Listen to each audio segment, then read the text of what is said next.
अस्सलाम वालेकुम। मज़ीद अच्छी वीडियोस के लिए हमारे चैनल को सब्सक्राइब करें।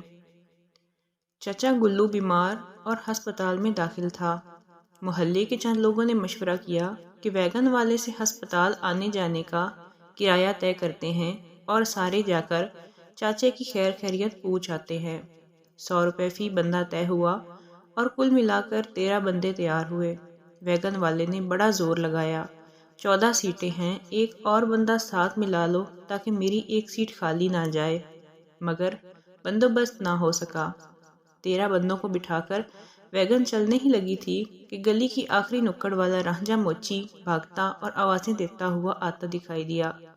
वैगन के 13 मुसाफिर कहने लगे कि वैगन भगाओ, इस मनहूस को साथ ना लो, ये मनहूस तुम्हारा भी कोई नुकसान करवाएगा।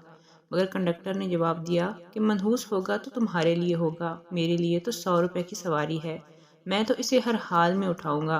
दीगर सवारियों के पास कोई और चारा नहीं था।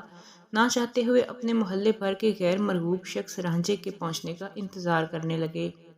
हाँफते कांपते रांझे के पहुंचने पर कंडक्टर ने उसे बिठाने के लिए दरवाज़ा खोला, मगर रांझे ने बाहर खड़े खड़े ही टूटी सांसों में दीगर 13 लोगों से कहा कि चाचा गुल्लू तो रात का ही अस्पताल से वापस घर आ गया है, उतरो सारे नीचे, खामखा अस्पताल ना जाओ।